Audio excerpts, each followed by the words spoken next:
Okay. Hello, good morning. Dear friends, when we started last year in this time, September, with preparations for Kontakt 2020, we could not even imagine at what point the world would find itself.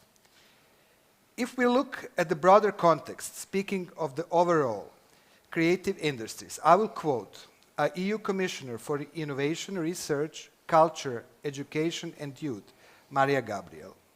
The creative industries employed 7.4 million people in 2019, of which 95% are small entrepreneurs, independent artists and freelancers. This industry gets the hardest hit in Corona. End of quote. COVID-19 changed our lives, habits, and everything that was normal for us. Today seems like a fairy tale.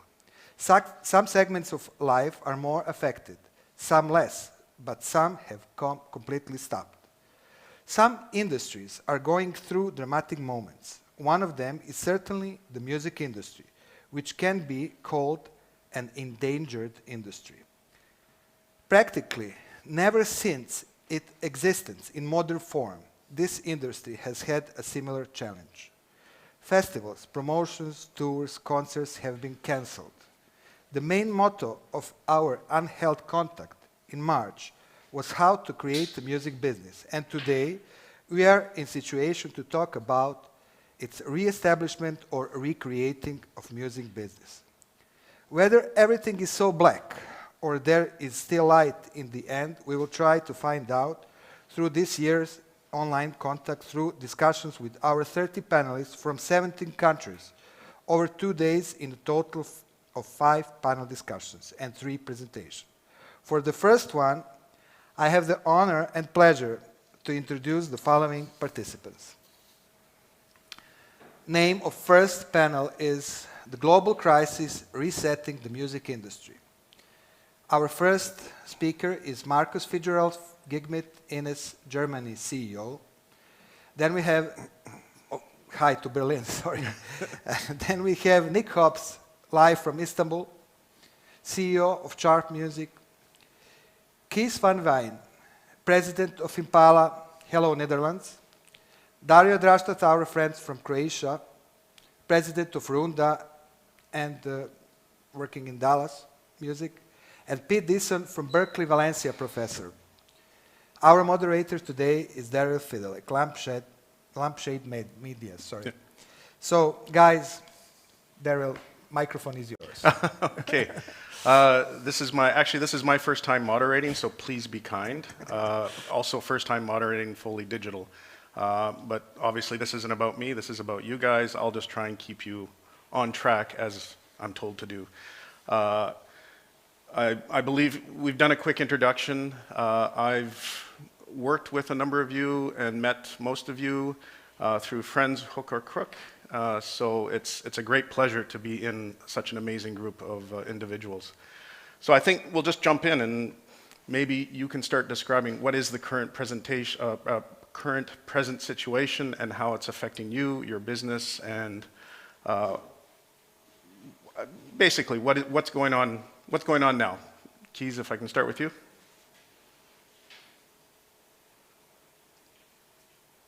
Kees? Oh, sorry, Kees.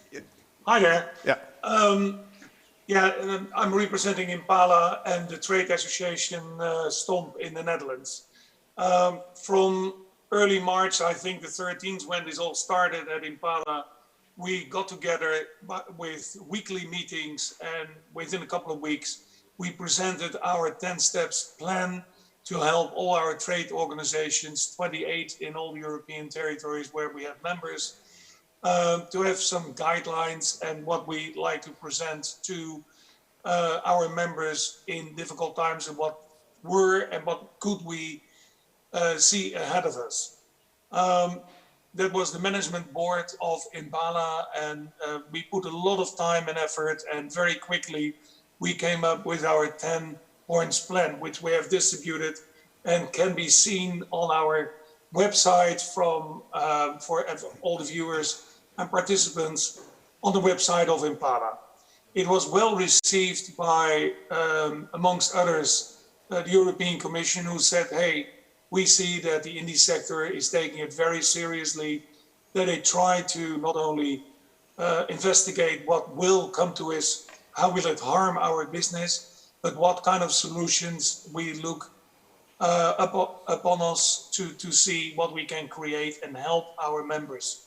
So maybe we come in a few details later, but that was the start of how Impala got on, and we were able and got fantastic reactions from the floor, from all the trade associations, we kept them updated constantly, and we gathered information from all the territories, and that is also seen up to date by, hopefully last Friday, what is happening by all the individual territories, our members, on the website of Impala. Actually, maybe that's a good moment to switch to Dario. Dario is president of Runda, which is a daughter association of Impala. Maybe you can follow up in terms of what's been implemented from Impala's side and what Runda's doing with Impala and what's separately done in the region. Yeah, thank you, Daryl, and hi to all. Well, it's a little bit special situation in the regions because, as we all know, we are a little bit few steps back from the rest of the Europe or maybe a global music business. But as a member of Impala Management Board and the COVID Task Force, I was privileged to work with Kees and other members within these plans and solutions that we offer to trade organizations. Runda tried to use most of this that could be used in our region and send the same recommendations and ideas to our members and give them access also not only to Impala website where they can gather all the information. And it was much useful, especially at the beginning of COVID crisis, because we faced a new situation when we needed to approach not only through societies and trade organizations, but also to approach to our governments, to institutions, to see how we can work with them and to find some kind of solution for this situation that practically stopped business not only for those of us who are also working in the live business and as concert promoters, bookers, managers, whatever, but also, as you know, all our record shops stopped working and people couldn't go to work, so we had to adapt and to see what kind of strategy that is that we can work with in lockdown. We have a strange situation here because I remember one of the first meetings that we had and as Impala Management Board, and the first reaction was, okay, live business has stopped, but at this moment we have streaming. It will be bad, but maybe it will not be so bad. Luckily, at this point, we see that streaming is doing pretty good, but at that point, and even now, in our region, we didn't have, except these are practically none of the relevant music digital platforms. It was something that Runda worked on with Impala for a few years back. And now I'm grateful to see the results that we welcome Spotify in the region, that we welcome Apple in the region. And this means a lot for the record business, record labels, artists, and in the future, I hope very soon for the tours and gigs and bands in our region. But now, during this pandemic, we need to educate our members how to work with the digital tools, how to work with digital platforms, and how to get the best of their recorded music. Because until now, we were actually working with income that came from abroad. So we didn't have any contact with our fans here on our domestic territories. So that changed now, and the main focus for Runda will be this kind of action that will work on different kind of education, online courses. We are doing new digital day conference within a month or two that will have a lot of workshops, and that will try to prepare those of us who still didn't catch up this digital platform thing. On the other hand, we need to continue, and as I said, we need to continue support our friends in the music industry who are who had the most impact from this crisis, and these are the managements, the promoters, the bookers, and of course the venues and the musicians, especially the ones that do not have any kind of income then from live business. That's why we are cooperating with other associations on the territories, and especially in Slovenia and also in Croatia, in some part in Serbia also, we are connected and trying to work with them in approach at this point to the institutions to see how we can prevail this moment, how we can help to see some gigs happen in smaller events, especially now with these epidemiological measures. We don't have any other options. And the most important thing is to prepare ourselves for the moment that we will be fully operated as a full music ecosystem. So with live industry, hopefully, I hope until early next year that we will be in business again. But we have a lot of work until then, and it is not just okay, it will start at some point, but it will be one of our tasks. Will be how to help audience and bring them back to concerts and tell them that it's still safe. We are now in Croatia working on some program that will be supported by Ministry of Culture that will go in that direction to, ensure audience that it is safe to go back to concerts when the time is good. Okay, actually, maybe that's a good segue to discuss events future. So we'll start with Marcus. Oh, so I'm here representing kind of two heads. Like one is Gigmit, an online platform created to book live events for artists and venues and festivals, and also INES, a program. The name stands for Innovation Network of European Showcases. Program to help artists circulating around Europe, as well as music professionals to connect with other European countries and expand kind of their networks across borders.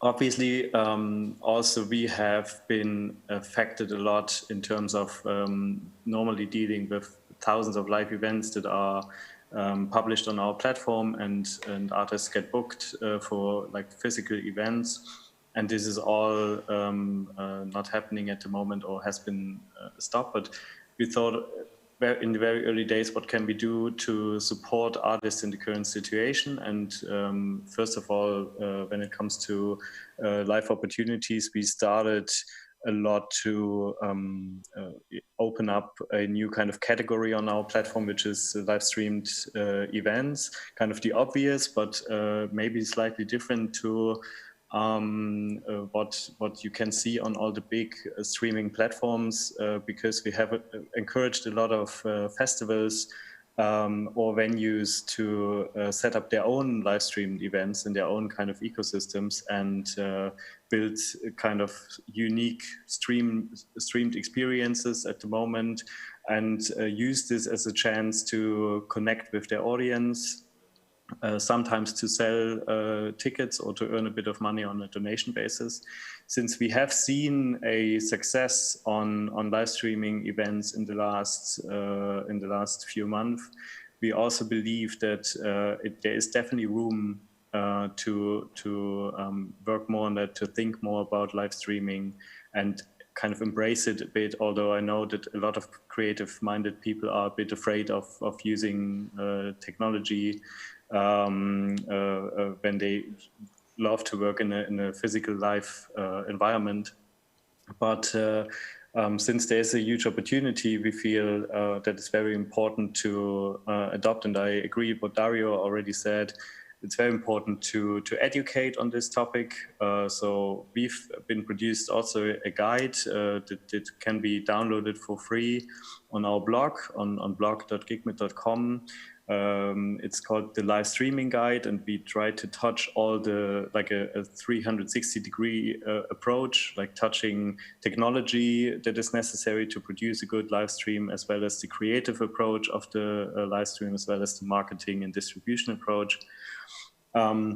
But to name a few examples, and that's not really connected to Gigmit, but what I've seen, just like obviously having my eyes open, there's an initiative started in Berlin, but it's become an international initiative called United We Stream, for example, and they made it happen to get in the first 2 months 1.2 million euros on donation basis for to live stream DJ shows. So they were like in Berlin 10 venues that were teaming up together, and then they streamed a DJ set every night from a different venue and rotated within their venues, and had a donation button. And although we all know that this is not the income that those 10 venues would make normally, it definitely helps to support and cover some costs that they have and generate some income. On the other hand, apart from being like thinking of what to do to generate some income, I also feel this shows that there is a valid business that can be built behind live streaming. So there's definitely an interest of an audience consuming the content, probably these days more than the other, than in times when there's live events physically happening. But there's also studies, Ticketmaster released one, that people are also willing, they're willing to get back to live events as soon as possible, but they're also willing to keep consuming digital stream content. So I feel and also looking at the topic today, how this kind of resets the industry and changes the industry on a long term. I feel producing audiovisual content within a physical live production will be always important in the next years and in the future. And that being said, I think it's important to learn as quick as possible and as early as possible how to work on live stream content, how to bring that into a live production, and how to distribute it in a way that makes sense also financially as an additional business model. But to give you an example for small and independent artists, I feel when you go to a tour, on a tour, and you play, let's say, in a small venue in front of 100 people, why not producing a video of this live gig and having another 100 or 200 people watching your live stream? And then this means already a huge kind of increase on the income you get as an artist on a small show. So I feel that this is a start of increasing income on a long-term point of view, and a good chance for artists also to be financially in a better condition afterwards. Okay. Speaking of gigs and large events, Nick, this is in your realm. What's your current situation? We are promoters and talent buyers and agents. So we had 3 business models, and they're all equally hit by Corona. So we're out. We have no business. We had a lot of work, postponing and canceling shows.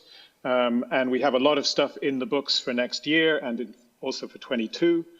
How much of it will actually happen, I haven't got a clue. I'm pretty pessimistic right now. We're just at the beginning of, or I don't know, really, we didn't really finish the first wave, but we're definitely at the beginning of an accelerating second wave of Corona all over Europe, including Eastern Europe, which is our speciality, including countries like Poland, which were fairly lightly, which got off lightly by the first wave, but are now being struck more seriously. And so generally, I feel that we're in bad shape. And also in Eastern Europe, at least, governments, of course, have less money and prioritize culture less than, for example, West European governments do. So I think we've suffered doubly. We have no business, but also less support from our relative governments.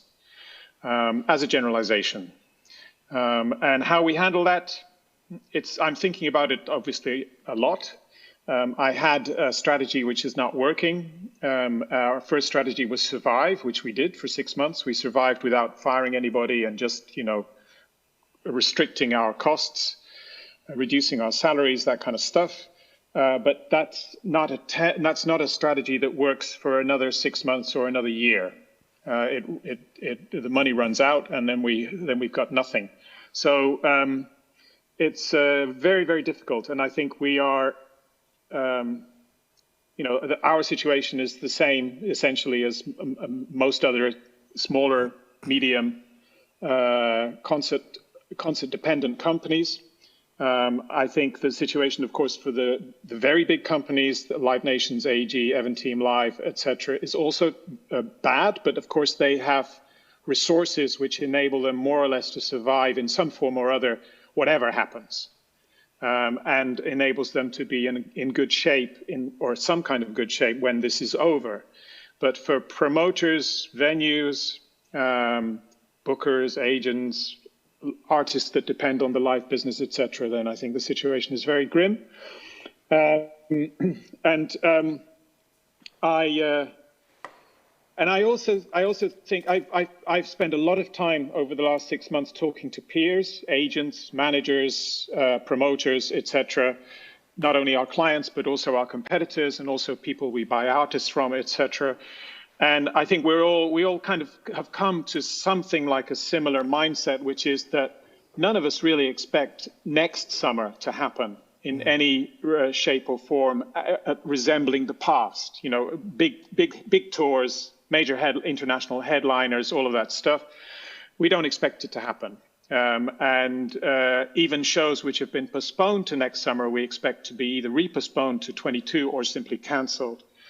Of course, for smaller artists, for club level artists, it's a different situation and not as bad. If you're able to adapt to playing to 100 or 200 people, indoors or outdoors, then of course you're much more flexible. And if you're able to play in a region or a country where there's not a total lockdown, then of course you have some live work.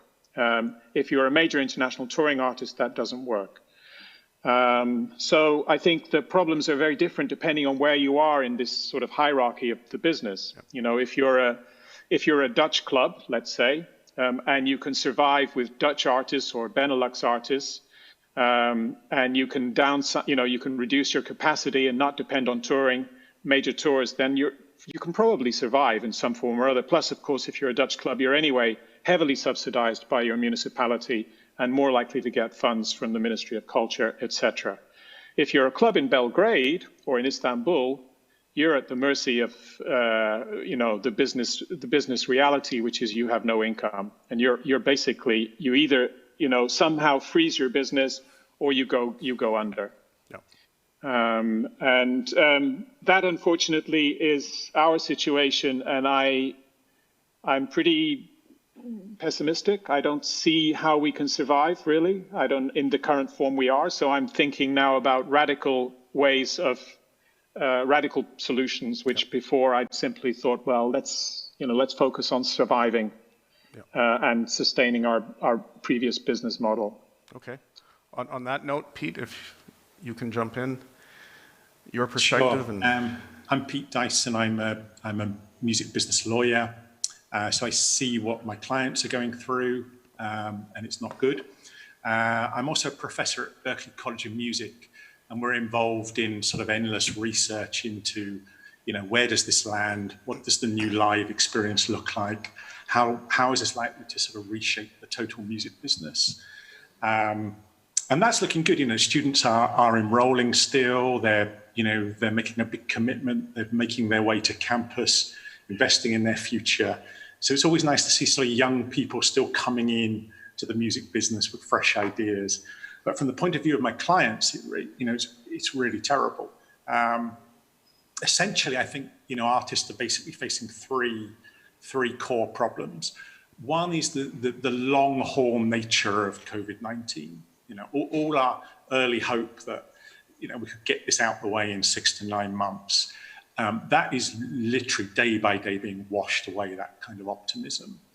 And, you know, even if you look into the best scenario kind of vaccine outcomes, there is absolutely no way that the companies can gear up enough vaccine production and enough vaccination centers to even get a handle on this by 2022. You know, it's impossible. I think there's a lot of sort of positive noise to try and reassure the public, but the reality is the vaccine path is a long and slow one. So I think next year we'll probably be, at best, we'll have some sort of seasonal live business, late spring, early summer, before we face exactly the same problems that we're facing this year, of renewed lockdowns, renewed rising infection rates. So this long haul nature of COVID-19 changes everything. It changes to what extent, you know, music, city policies can help us, state music policies can help us.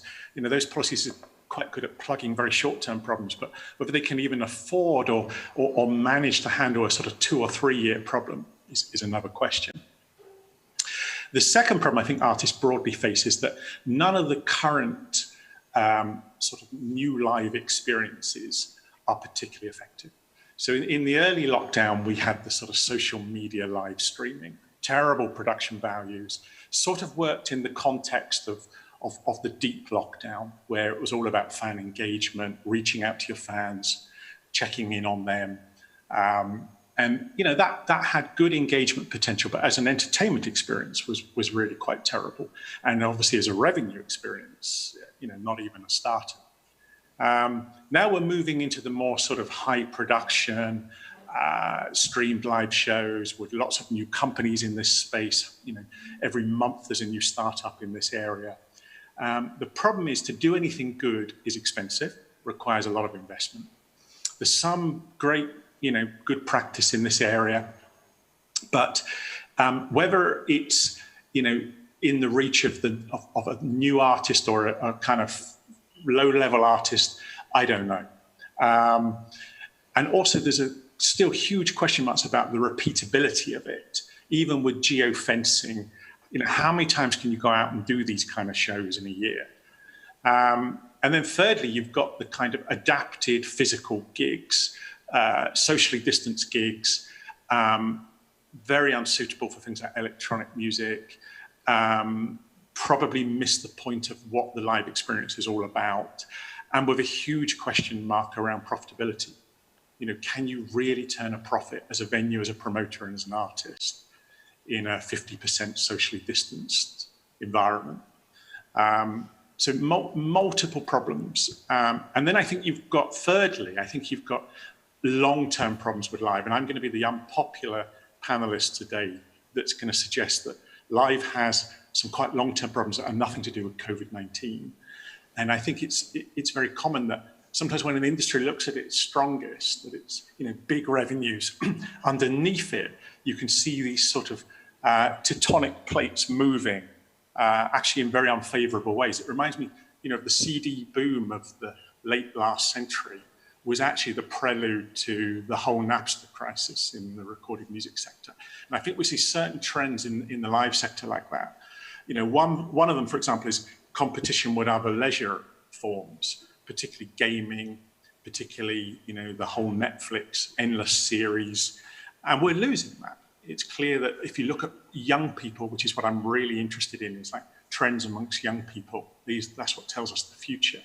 We're losing that battle for attention. So in the attention economy, live music is already a loser. Then you've got this issue of the live sector being very unbalanced, and did it really pay for anyone other than the upper middle class and the upper class of artists? And did it really break anyone? So if you're a new artist, there was this, you know, very traditional idea that you must get out on the road and collect your €100 for a show, loss making, but, you know, it will help break you. With absolutely no evidence that getting out on the road at a very low level has ever broken anyone.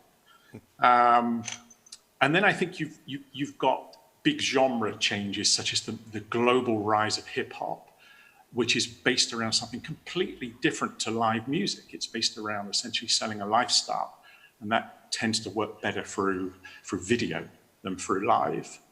And hip hop artists don't tour in the same way that rock artists did and pop artists did, particularly rock artists. There's not that same kind. There's shows, but there's not really kind of the same kind of touring. Now, I admit that electronic music is plugging the gap for a while. Then I think you've got environmentalism, all the trends towards dealing with global warming and dealing with environmental crisis points away from live music, which is remains a sort of environmental catastrophe. And what's interesting when you go back pre-COVID is you already see Coldplay coming off the road and saying, we're not going to tour anymore until we can solve the environmental problem of our shows. You've got Massive Attack doing the carbon footprint ledger of their shows, and it's clear that however green you make the show from the point of view of production, it's the bringing of the audience in is where 70 or 80% of the sort of carbon footprint is, and there's no easy way around that. So I think you've got these sort of multiple long-term problems in live, which on top of COVID-19, probably no one wants to hear about. But I think my point is maybe we're seeing a wider resetting of the music business back towards recorded music, back towards songwriting, and that's nothing new. Recorded music was much bigger than the live music sector until about 10 years ago, far bigger. So in some senses, we're seeing a broader resetting. But I don't want to make light of the problems of people in this live sector. They're profound, and I do have various ideas of how they could be helped. But yeah, that's my take on how bad it is. Nick, can I just add something to you to what you just said, Pete, which is very interesting, I think, and I have sort of similar thoughts. I would just add one more thing also in that same area of the larger trend for the live music business outside of COVID. What I've seen, I've been going to concerts for 40 years or so, and the trend has been, which is I think similar to what you were saying about hip hop as a show, the trend has been for everything to become a show. Bigger lights, bigger sound systems, more video screens, and the converse of that is that many younger artists actually are lousy performers.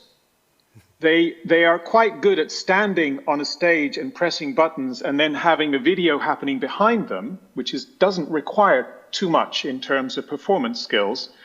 But actually being able to play live with excitement, with energy, with emotion and all of that stuff tends to be neglected as a trend in younger music forms. Of course, in electronica, it's clear that the DJ is simply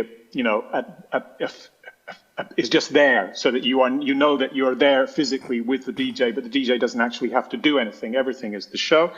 But even for bands, I think that there's a big trend towards something where it's just a show.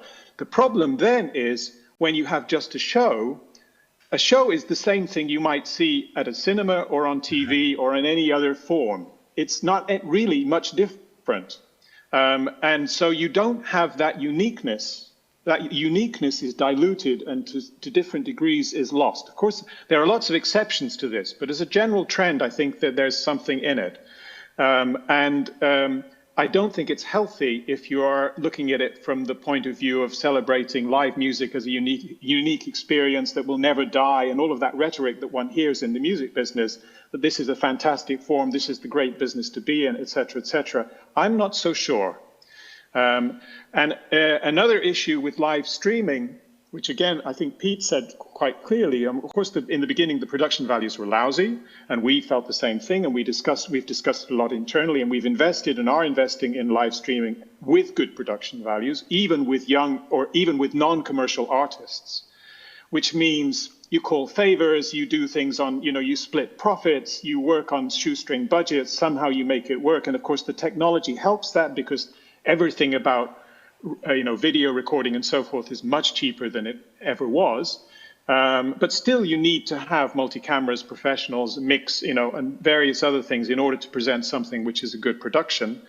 But But again, I think that it's very tiring. It doesn't have a long shelf life. There's a clear limit. You can do it once or twice a year, for most artists, and then it starts to fade. You're very unlikely to be able to build an audience or grow your fan base through paid live streaming, particularly, which of course is the point, because otherwise there's no income. So I think these are major issues which don't have obvious solutions at the moment. And I think the point of we're competing also with gaming and Netflix is very, very true. And I think that part of the reason why we're competing with gaming and Netflix is because what we offer as a live experience is not that distinguishable from those experiences. Absolutely. Daryl? Yes.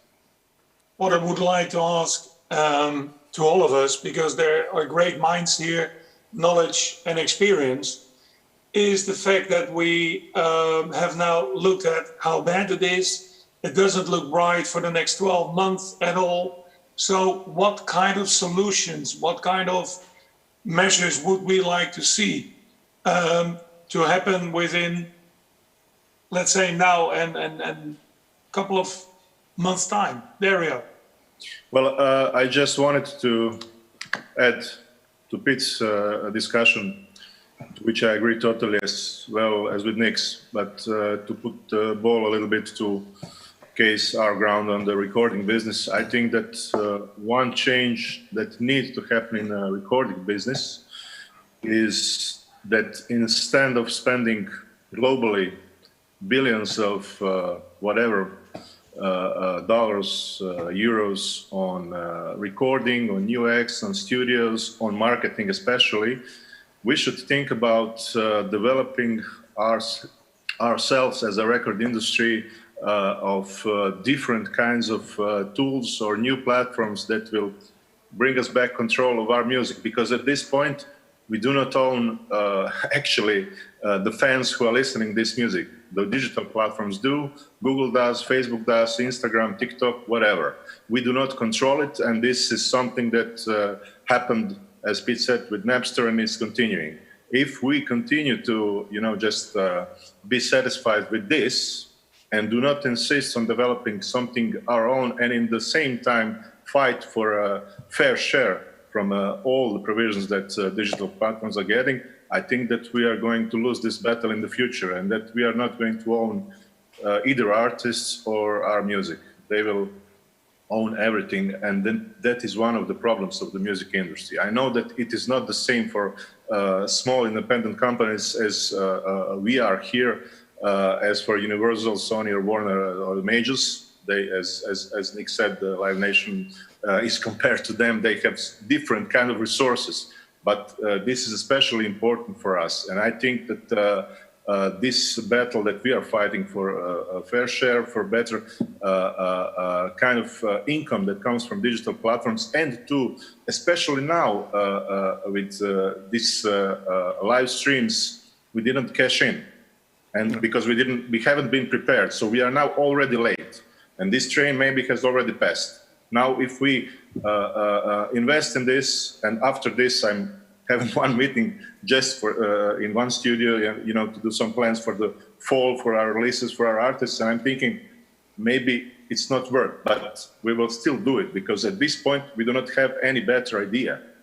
But we need to find some kind of form that will bring us some money, because that is just a promotion at that time, and if we do not get anything back, it's in coming months, it will be more useless, and we will not have any money to, pay ourselves, and especially not our artists.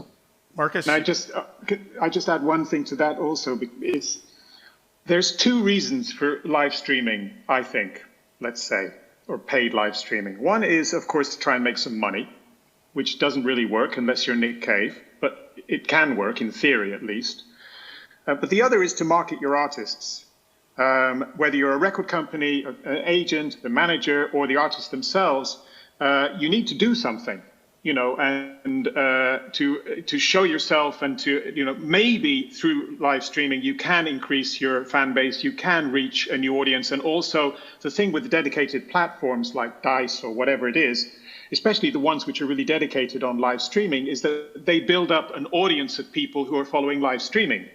The same as a ticketing company builds up an audience of people who buy concert tickets. So they become a marketing channel. They're not just a you know, passive platform. They're a way of reaching people who are interested in watching live streaming, at least in theory. And they can also tailor their reach according to the niche of the music, and it can be a small niche or it can be a big niche. We have a live stream coming up with Svetlana Spajic from Serbia, who is about as small a niche as you can possibly be. You know, she has a couple of hundred fans in the whole damn world. She's great, but her niche, because it's, you know, a cappella, traditional folk music, hardcore, is really small. But if you can reach all of those fans worldwide through a global streaming platform, then there may be something in it, you know, and that's something you can't do with concerts, because for concerts people have to be in the same locality, whereas for streaming you can be on the other side of the planet. So there is something there, I feel, at least in theory. How to turn that theory into practice, I'm not sure. I'm working on it. We're experimenting, investing, and hoping. Well, Marcus, you spoke. You're in that transition period yourself with your company and with the association. So you're actually working on this. You're on the ground right now. How is it going? I mean, I totally agree what Nick said. There's definitely a potential in it. We don't have like any or enough time and experience in order to come up with any, you know, substantial statistics around it. But there's definitely potential in it, and it's worth trying it. And since we all know, and it's the same for physical live shows, every genre, every region works somehow different. I feel you should definitely try out the different ways of doing live streams, and finding, for example, also different platforms to partner with. I find it very interesting to look at, for example, platforms in India that have a huge connection and audience within India, where you might not be able to play as an artist physically because it's expensive to go there and so on, to build a fan base. So you can actually build a new fan base and use that once you have experienced some increase on your statistics and numbers, then using it to tour when it's actually allowed again, and like in the years to come. The same, for example, there's a platform in Germany called Drin geblieben, that stands for Stay Inside. It's a platform we work with a lot, and it's built by all these apps and platforms who usually recommend physical events, and they have like an audience mainly in Germany. So you can, as an artist, as an international artist at the moment, you can use it to put up your live stream there and attract yourself to a German audience. So, and there's obviously more in different territories. So it's definitely worth to try out different platforms, because they basically act like a festival, so to say. So they build an audience around their own platform. Whether it's financially positive or sustainable, we all don't know. We have to figure it out, but it's definitely worth trying it. Then I also have another take on the whole question about solutions, and I want to go away a little bit from live streaming, because live streaming is obviously a major discussed solution and already kind of executed solution. But I just came back from like 2 weeks ago from an event with 100 people, like a physical event happening with social distancing.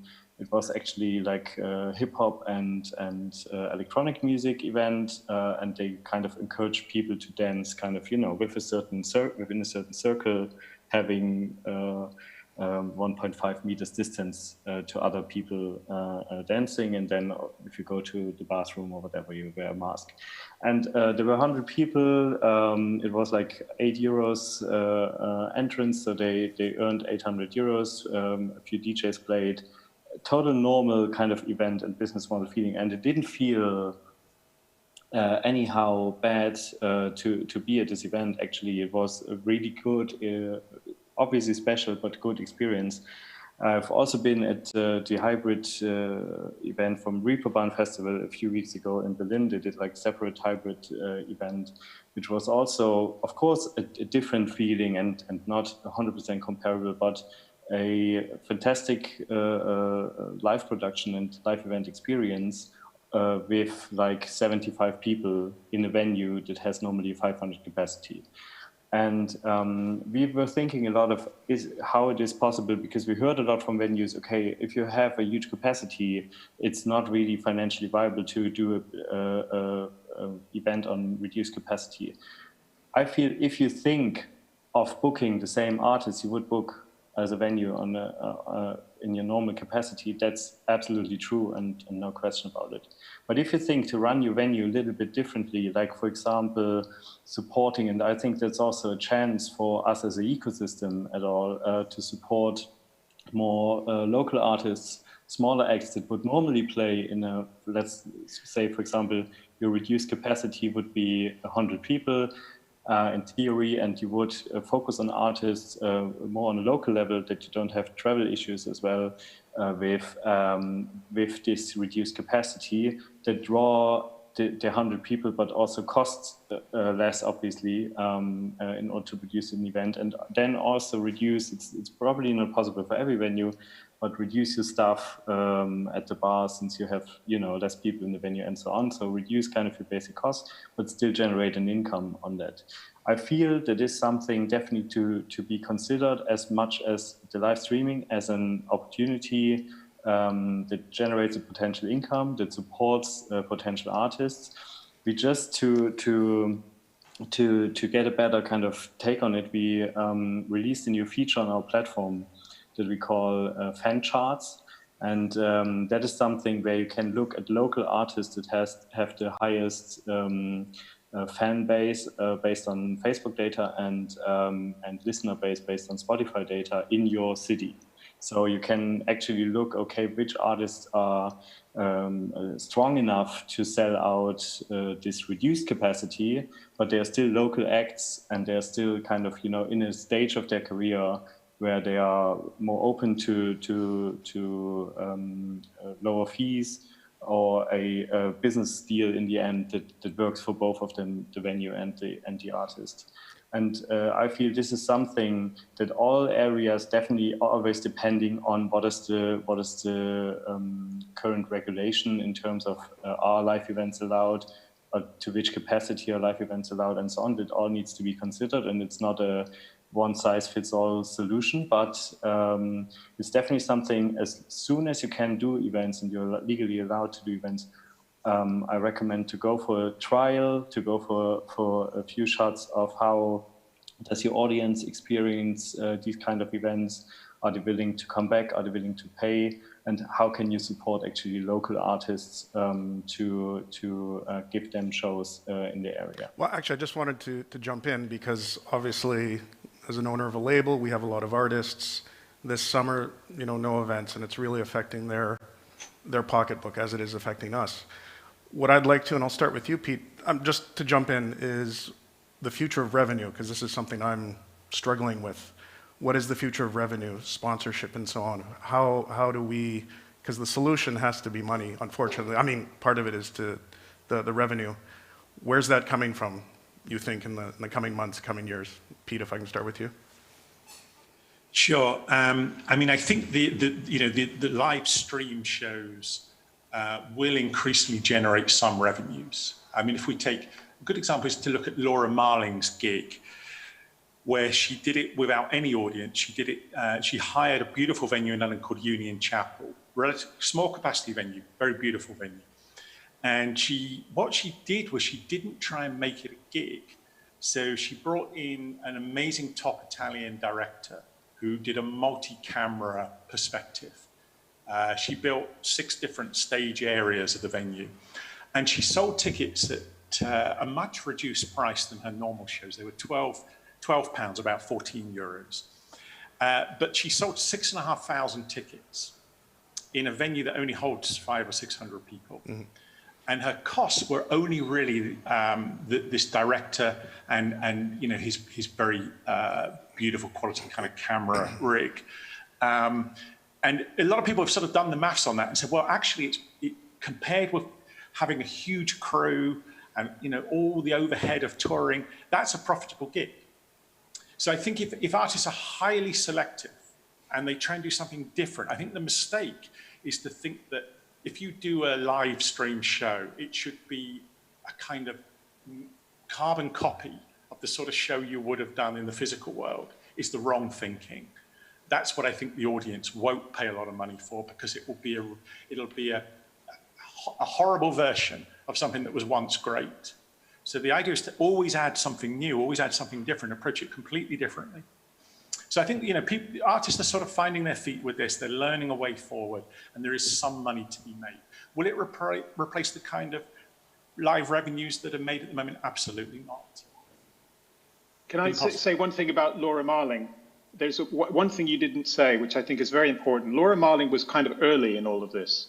She was one of the very first artists that did really good production on a live stream show, paid live stream show.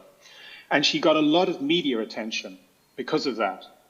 And so there was a double benefit to her. She expanded her profile through doing it, and it became a media event. Also, Nick Cave's concert was a media event.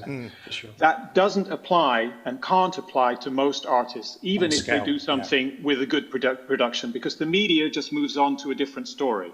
Yeah. So there's a limit to how much marketing effect you can get from that investment. And in Laura Marling's case, it worked. In Nick Cave's case, it worked. But there's no guarantee that it will continue to work. And you have another issue when you're in, for example, Serbia, where you probably have minimal chances of reaching an international audience and an international media, and you're trying to replicate something similar on a national or regional basis. It's possible, we're trying to do it, but it's not automatic at all. I know, Kees, and Dario, you want to say that. I just want to say, forgive me.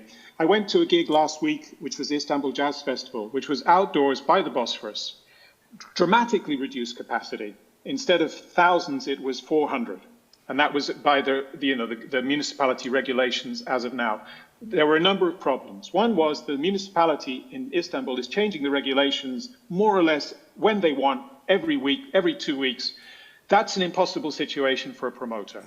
And they had to cancel, the Istanbul Jazz Festival had to cancel the last 2 shows because Istanbul, after for the last 2 shows, went into lockdown where the municipality or the government said no more shows at all because the COVID is back coming up. So that's really hard for a promoter. You know, you're investing, you're doing it, and then you don't know if it's going to happen, or what capacity it can happen, and so on. Second problem is it didn't sell out. I went to see a band that normally sell 2,000 tickets, a local band, who normally sell 2,000 tickets, very good band. They hadn't played since the beginning of the year, and they couldn't sell 400 tickets. People are still scared of going out. The third problem was the experience was not, I wouldn't quite say lousy. They had a good stage, good sound, good lights, but we were sitting with 2 meters between the chairs. No vibe. And there was zero vibe. Yeah. I mean, it was literally zero vibe, because unless you were right in the front row, which you just saw a lot of empty space. So it didn't feel like a gig. It felt like a kind of mausoleum, you know, like a sort of, you know, celebrating the death of live music or something. And the band, who were a very good live band, couldn't reach the audience at all. We were stuck in our seats. We couldn't move to the front. If you stood up, you would immediately be, you know, the usher would come and say, get down. We had to wear masks, even though we were outdoors, which was ridiculous. You know, there was a sponsor, so for the promoter, they didn't lose money on it. But the whole situation was one which was just, again, is not going to work.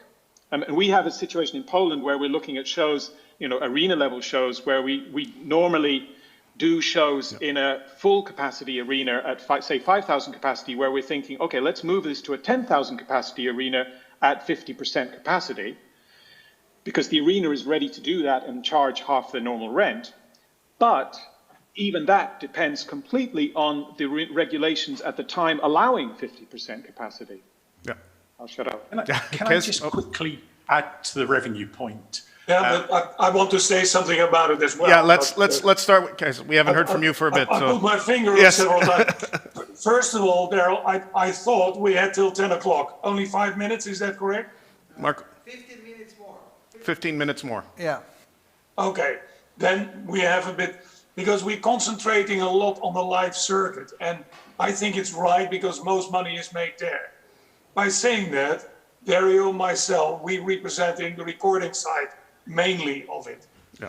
What we have said, or want to say as well, is that on the recording side, our artists, our producers, studio people, whatever, they can still create new tracks, new songs, and they have to be very active in that. Because once those recordings are being out on the market, like they're doing right now as well, and big artists have been holding back, but you will see this fall that we will see much more big releases coming on the market for the simple reason that they need the exploitation as well. That creates the demand for the future of the live situation in the coming, let's say, 8 to 10 months, whatever period that is. What we see right now is that in the bigger markets, most markets, because of streaming, and the dark days are coming up again, so people will stay more inside and listen more to music and so forth, despite the Netflix examples. We see that streaming, music streaming at the moment, is up in Germany, in England, in America, which means that we're not seeing a great increase like in the past few years, but the streaming market stays normal and stays healthy. So where the money is being made at the moment still is at the recording side. And we need to create new recordings to get the punters to the gigs in the future. So I can only say, keep producing, keep making music, and make sure you release it as well. Dario, your perspective from Runda, from our region? Just a few sentences, Yeah. a few steps back. But when the Corona crisis came, one of the first actions that we took is locally we started the action support your local artists, support your local music, because you know that we have a problem here with that most of the radios play mostly international top 40 hits and less local, especially local new artists. That is the future of our business, as we know. So with this action, I'm talking about Croatia specifically, we had a good success. And in the first 6 months, we have an increase of almost 10% of airplay for local domestic acts. We still didn't manage to convince music editors from the radio stations to play more new artists and new music, but I think it's a good step ahead, because the problem that we will face here, and you have to realize that in region with lack of digital services until now, we mostly depended on revenues from neighboring rights. And now we expect probably, and I hope it won't be much more than 25 to 30% less from the neighboring rights for 2020. It's already seen because we are closely to the end of the year. Now we can see how many money is coming from us from that source. So at that point, as Kees said, we need to produce more music. We need to bring it more to the radio, and that part that I was constantly saying was bad for the region, that we didn't have digital services. At this point, may be shown as a good, because now we will have some increase. At this point, we see around 15 to 20% increase of income from streaming services, but that can close the gap for us in the recording business. And I think that is the future of revenues in the recording business, because as we know, physical product is practically non-existing. With closing of shops, it was the final blow that practically, I think, killed the CD, and we are now dependent on vinyls and streaming, and vinyls are selling, but it's much less income than it used to be with the CDs. So That's my answer regarding the revenues at this point. No. Pete, what's your take on recorded music, since we've kind of... No, I absolutely agree with Kees. It's, we're back where we always were, recorded music, writing great songs, recording great songs, best thing to do right now. But what you do with those recordings is important, taking advantage of all the new promotional channels like TikTok, which is, where you break artists. You don't break artists on the road anymore, you break them on TikTok and similar platforms. And taking advantage of all the new emerging markets, China, India, Nigeria, so it's all about recording your songs, but it's a new, very modern approach with them. And my final point on revenues is that, unfortunately, the economics of streaming means that unless you have hits or catalog, and preferably both, you're in micropayment territory. Yeah. So if we really want to see an improvement of lower level artist income, we've got to move to the Asian model where it's much easier to tip artists, it's much easier to make donations. It's slowly happening. More platforms are building in that kind of functionality, but we're way behind the way the Asians do it. And there's a lot we can learn there. All right, I think... Sorry, go ahead. It's a curious thing with tipping and donations is that it doesn't come to the business structures, of course. It's totally okay for the artists, and I'm totally into it, and I agree completely with Dario and Kees and you, but for the business structures, it doesn't help. No one's going to give a donation to a concert promoter or a venue. Maybe if it's a legendary venue with a clear following, then you have a chance. But other than that, forget it. I wanted to throw in one more thing, which is also kind of related to income, which is about hybrid events, just because it came up earlier from Marcus as a kind of possible solution, and I don't agree. And I just want to say why I don't agree, or at least I don't think it works. And I think it doesn't work because it's almost impossible to have good production values with a hybrid event. You have the audience, the band is playing to the audience, they're not playing to camera. The cameras see, a few people sparsely scattered around the venue, and the band has to cater, the artist has to cater for the live audience, so you have all kind of lights and stuff which work fine live, but don't work for a live stream creation. So the Laura Marling idea, where you rearrange and rethink and reimagine the venue and the location, it doesn't have to be a venue at all, is the right approach. But then you would completely do without your audience for that to work. You have to imagine that there's the cameras, and that your audience is behind the cameras. They are not in the space. And the moment you have an audience in the space and you're filming it, then you end up with something that looks like 8 million billion other videos on YouTube and is indistinguishable, in fact. And there's no added value at all, I think. So that's why I'm skeptical about that. But if you interact with your audience, then it's an added value that you can't have. If it's live, if it's online, because we've seen it when the Corona crisis started, we contacted all our artists and started so-called quarantena sessions, and at the beginning it was very successful, and as we did it, and as everybody started doing it, it was decreased. But the moment that everybody liked is this kind of direct interaction with the artists, because it's something that they don't have on live concerts and everyday gigs. So that's something, maybe a special kind of VIP experience that will change the backstage access in the future. So, but it's just one of the things that needed to be considered in this live streaming future of this business.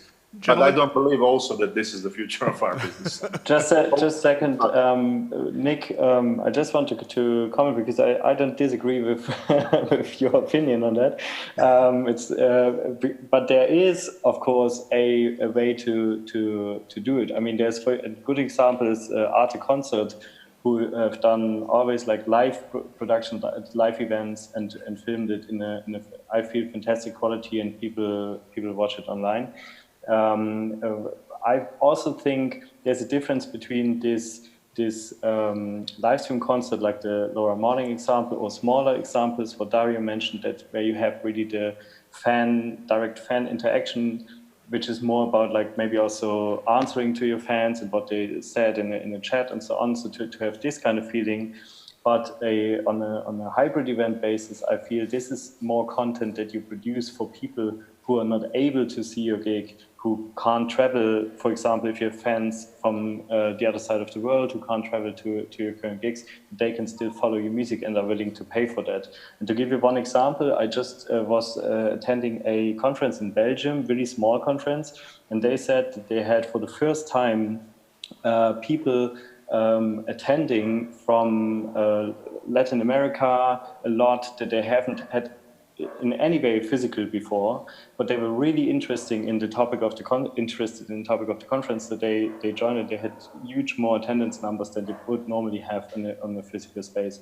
And I feel for that kind of purpose, this is something to be considered. And again, as I said earlier, it's not a one-size-fits-all solution, but it's definitely worth trying it and seeing how many people from actually outside the area that you can reach on a physical event would be willing to pay for it and would be willing to consume the content you're producing at a, let's say, classical concert. Gentlemen, we're down to the final 10 minutes, and if we can just start wrapping up, and maybe, Nick, we'll start with you. I'll just be your really thoughts, quick. Conclusions, and then we can just move on. And yeah, just be quick on that one. I think that an artist has a problem, or an issue. Let's say a problem. There's an artistic issue when you're performing to a live audience and you're a live artist. Your banter, your exchanges with the audience, you're in familiar territory, and you have an immediate reaction. And some artists are good at it. Some artists are bad at it. A lot of artists just repeat the same stuff every night. And if you go to see more than one show on a tour, you realize that the artist is faking it. But the audience doesn't kind of know. It's okay up to a point. I actually think it is not okay. But anyway, never mind. When you're doing to camera, the attention span of the watcher is much less. If there's 2 minutes because the guitarist has to tune up, and the artist is trying to say something to the audience behind camera, it's very difficult for the artist. There's no reaction. It's the same problem that comedians have now. Comedians are not funny mostly when they don't have a live audience. And so that the artist tends to get lost and the connection isn't there.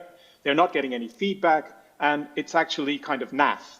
And the better live streams for me are when the artist can really quickly move on to the next song and says the absolute minimum possible. An artist who answers Twitter messages online, which happened a lot in the beginning, is also kind of hopeless because it's really boring for everyone else. So generally, I feel that the artist has to approach a streamed gig in a very different way from the way they approach a regular gig. And that's the key, I think, to end up with something which is an interesting form artistically and will work for repeated views for the audience. Okay, thank you, Nick. Kees, you want to start wrapping up? I would like to say we have a few good examples. We can cry, and we promised in this panel to come up with some solutions. Not solutions, but what is the state of everything of the music business during this pandemic. In Holland, we created 2 years ago or 3 years ago already the Pop Coalition. That means that we have one body who speaks now with the government. Instead of the promoters separately, the live people, the music companies, you name them, the light, the theaters, it's called the Pop Coalition, and we have one voice to the government. That brought us already a lot of good understanding from the government and financial support as well. Now in Germany, it was announced last week that they created also inclusive of the majors, the indies, the whole lot, they created the same organization. Not formally an organization, but a body who can speak the government one-on-one, and they have all the same interests during this pandemic. We have in the UK, of course, UK Music and some other organizations. I can only advise everyone, if it's Runda or whatever, please join together. Don't fight your own wars.